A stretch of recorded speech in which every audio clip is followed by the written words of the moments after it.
너 요즘 기름값 넣을 때 2,000원 찍히는 거 봤지? 37일 전에 이란 땅속에서 벌어진 일 때문이야. 이란이 수조 원 쏟아부어서 만든 지하 벙커 1,700개가 72시간 만에 날아갔어. 숫자로 보면 미사일의 92%가 한 발도 못 쏘고 땅속에 묻혀버린 거야. 그래서 뭐? 이게 왜 내 기름값이냐고? 호르무즈 해협이라고 들어봤을 거야. 전 세계 원유의 20%가 지나가는 그 바닷길이 지금 사실상 인질로 잡혀 있거든. 여기서부터 추적해 볼게. 기름값 얘기부터 하자. 2월 27일, 그러니까 전쟁 터지기 하루 전만 해도 전국 평균 휘발유 가격이 리터당 1,693원이었어.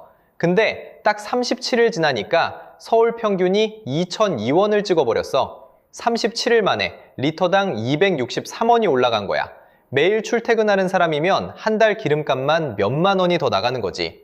기름만이 아니야. 플라스틱, 합성 섬유 원료인 나프타도 수입의 34%가 중동이야. 기름값이 오르면 물류비가 오르고, 물류비가 오르면 네가 마트에서 사는 모든 게 같이 올라. 근데 왜? 갑자기 한국에 기름이 부족해진 것도 아닌데 왜 이렇게 확 뛴 걸까? 자, 여기서 핵심. 한국이 쓰는 원유의 70%가 중동에서 온다는 거야. LNG도 20% 넘게 중동에서 가져오고, 근데 그 중동 기름이 우리한테 오려면 반드시 지나야 하는 바닷길이 하나 있어. 호르무즈 해협. 전 세계 바다로 운반되는 원유의 20%가 이 좁은 길 하나를 통과해. 쉽게 말해서 집 앞 도로가 딱 하나뿐인데 그 도로가 갑자기 유료가 된 거야. 다른 길 없어. 실제로 이란 의회는 호르무즈 해협 지나는 배한테 통행료를 매기겠다는 법안을 통과시켰어. 트럼프도 그 통행료 미국이 걷겠다고 나섰고, 전 세계 에너지 동맥을 놓고 두 나라가 동시에 줄을 잡아당기고 있는 거야. 그리고 그 줄에 한국이 묶여 있어. 숫자로 보면 이게 얼마나 심각한 건지 바로 보여.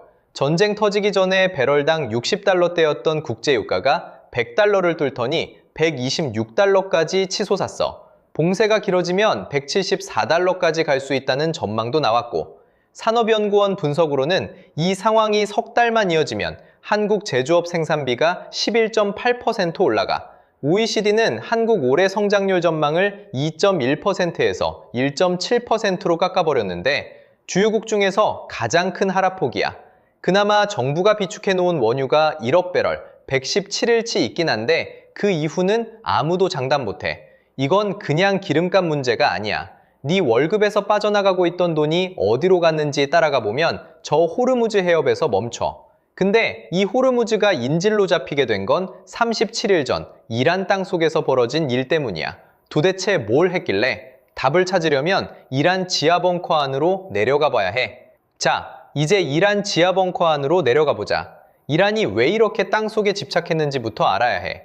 1980년 이라크가 이란을 침공했어. 8년짜리 전쟁이었는데 하늘에서 쏟아지는 폭격에 속수무책으로 당했거든.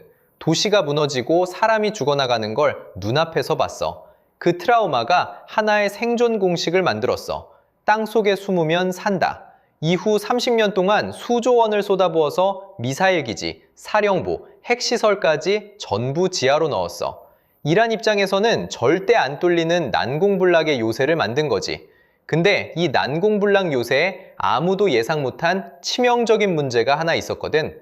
2026년 2월 28일 미국이랑 이스라엘이 합동공습을 시작했어. 작전명 에픽 퓨리, B-1B, B-2, B-52 전략폭격기에 F-22, F-35 스텔스 전투기까지 총 출동이었어. 근데 미군의 전략이 완전히 달랐어. 벙커를 부수러 간 게 아니야. 봉쇄하러 간 거야. 쥐구멍 앞에 고양이를 앉혀놓는 전략이었어. 1단계, 출입구 봉쇄. 2,000파운드짜리 정밀 유도 폭탄을 벙커 출입구에 밀리미터 단위로 콕 찍어서 때렸어. 출입구를 하나씩 콘크리트 더미로 만들어버린 거야. 차고에 스포츠카가 10대 있어도 차고 문이 콘크리트로 막혀버리면 한 대도 못 끌고 나오는 거랑 같은 거야. 숫자로 보면 개전 첫날 이란이 쏜 탄도미사일이 480발이었어. 근데 10일차에는 40발, 92%가 줄어든 거야. 미사일이 땅속에 있어도 문이 막혀서 못 쏘는 상황이 된 거지. 2단계, 환기구랑 전력망 차단. 자, 여기서 핵심인데 출입구가 막힌 지하 벙커 안이 어떻게 되는지 생각해봐. 공기가 안 돌아. 산소가 고갈되기 시작하고 장비에서 나오는 유독가스는 빠져나갈 데가 없어. 온도는 계속 올라가고. 뚜껑을 꽉 닫은 압력밥솥 안에서 폭탄이 터진 셈이야. 수조 원 들여서 만든 요새가 거꾸로 안에 있는 사람들을 가두는 관이 돼버린 거야. 3단계, 통신망 차단. 외부와 연락이 완전히 끊겼어. 지휘부는 현장이 어떻게 돌아가는지 모르고 현장은 위에서 뭘 하라는 건지 명령을 못 받아. 군대에서 통신이 끊기면 조직이 아니라 그냥 개인이야. 수만 명이 있어도 아무것도 할 수 없는 상태가 되는 거거든. 미군 중부사령부 발표 기준으로 24시간 만에 900개 표적 타격, 48시간 1200개, 72시간 만에 1700개, 고작 3일 만에 이란이 30년 동안 쌓아 올린 지하 요새 체계 전체가 무력화됐어. 근데 왜 이렇게 속수무책으로 당했을까? 30년 동안 수조 원을 들인 요새가 고작 3일 만에 무너진 이유, 벙커 자체의 설계 결함 때문이야. 비상 탈출 통로가 아예 없었어. 출입구가 하나밖에 없으니까 그걸 막으면 끝인 거야. 더 황당한 건 벙커 출입구가 삼각형 모양이었는데 이게 위성사진에서 인공구조물로 바로 찍혀. 산에 삼각형 구멍이 자연적으로 생길 리가 없잖아. 미군은 수년 전부터 이 좌표를 다 확보해 놓고 있었어. 그리고 미군이 꺼내든 무기가 있어. GBU-57이라는 관통폭탄인데 이게 얼마나 크냐면 무게가 약 13.6톤이야. 중형 버스 3대를 한 덩어리로 뭉쳐놓은 무게야. 이 폭탄이 강화 콘크리트 18m를 뚫고 들어가. 거기에 지연신관이 달려있어서 땅속 목표 지점까지 파고든 다음에 터져.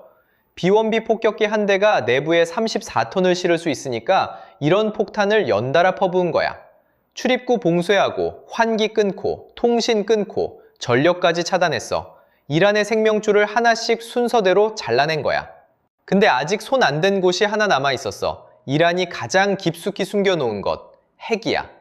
벙커를 봉쇄하고 보급을 끊고 통신도 끊었어. 지상의 모든 걸 무력화시켰는데 미군이 아직 건드리지 않은 곳이 하나 남아 있었거든.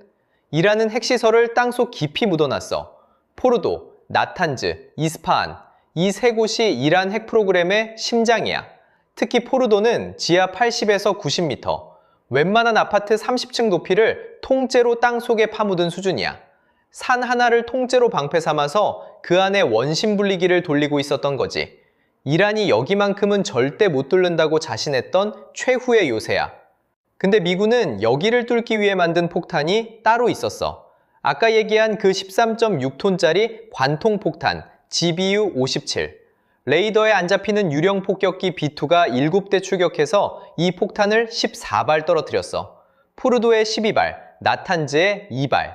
결과 이란 외무장관 아라크치가 직접 나와서 심각한 피해를 인정했어. 외교관이라는 사람이 자기 나라의 최고 군사기밀시설 피해를 공개적으로 인정한다? 실제 피해가 말로 한 것보다 훨씬 크다는 뜻이야. 절대 못 뚫린다던 요새가 뚫린 거지. 근데 여기서 진짜 소름 끼치는 건 따로 있어. 이란이 이 공습을 왜 막지 못했느냐는 거야. 이란은 중국한테 최신 방공 시스템을 사왔거든. YLC-8B 레이더. 중국이 2016년 에어쇼에서 자랑하면서 뭐라고 했냐면 F-22도 250km 밖에서 잡아낸다. 그리고 HQ-9B 대공미사일까지 깔았어. 하늘에서 날아오는 건 다 잡겠다는 거였지. 숫자로 보면 세계 최고급 방탄조끼를 사서 자랑하고 있었던 셈이야. 근데 실전에서 총을 맞아보니까 구멍이 뻥 뚫린 거야. 중국산 레이더는 B2를 단 한 대도 탐지 못했어. 대공미사일은 데이터 링크 통합이 안 돼서 아예 작동을 못했고 수조 원어치 방공망이 장식품이었던 거지. 이 소식이 퍼지자 중국 군부에서는 개발 책임자가 수청됐다는 보도까지 나왔어. 이란만 망한 게 아니라 중국산 무기의 신뢰도가 전 세계 앞에서 박살난 거야. 그리고 이 여파는 이란 혼자로 안 끝나. 후티, 헤즈볼라 같은 이란의 대리 세력들 있잖아. 이란이 무기를 대주고 대신 싸우게 한 애들인데 지하 터널이 봉쇄되면서 무기 공급망 자체가 끊겨버렸어. 후티 미사일 공격 빈도가 줄었고 헤즈볼라는 고위 지휘부가 와해됐어. 이란이라는 뿌리가 잘리니까 가지들이 같이 바르기 시작한 거야. 자, 여기서 전체 그림을 한번 봐. 이란이 수조 원을 쏟아부어서 30년 동안 만든 난공불락의 요새. 그 안에 핵시설까지 숨겨놨고 중국산 최첨단 방공망으로 하늘까지 막았어. 근데 72시간 만에 요새는 무덤이 됐고 방탄조끼에는 구멍이 뚫렸어. 미사일 2,500발 중 2,410발이 발사됐고 발사대 절반 이상이 파괴됐어. 땅속에 숨으면 산다는 수천 년 된 공식 자체가 끝난 거야.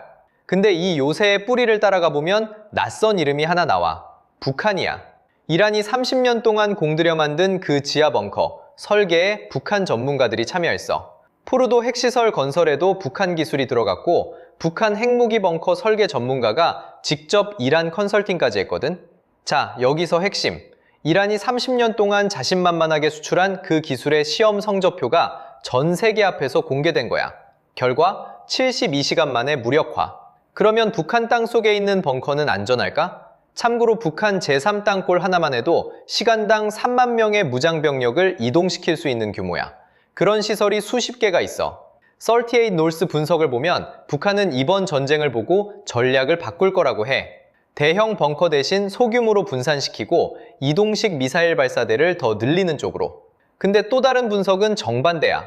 이란이 이렇게 뚫리는 걸 본 북한이 오히려 핵무기 증강을 가속화할 거라는 전망도 있거든. 땅속이 안 되니까 핵으로 가겠다는 거지. 한국도 가만히 있는 게 아니야. 숫자로 보면 한국형 킬체인, 그러니까 적이 미사일 쏘기 전에 먼저 때리는 시스템에 올해만 5조 2639억 원이 들어가. 킬체인 포함 3축 체계 전체로 보면 8조 8387억 원. 이란전에서 실증된 정밀 타격이랑 벙커 봉쇄 전술이 우리한테도 적용되는 거거든. 이건 이란 하나가 무너진 게 아니야. 30년 된 지하 요새 신화가 끝난 거야. 그리고 너한테 더 직접적인 얘기. 기름값. 처음 해봤던 그 숫자들 기억하지? 근데 문제는 이게 끝이 아니라는 거야.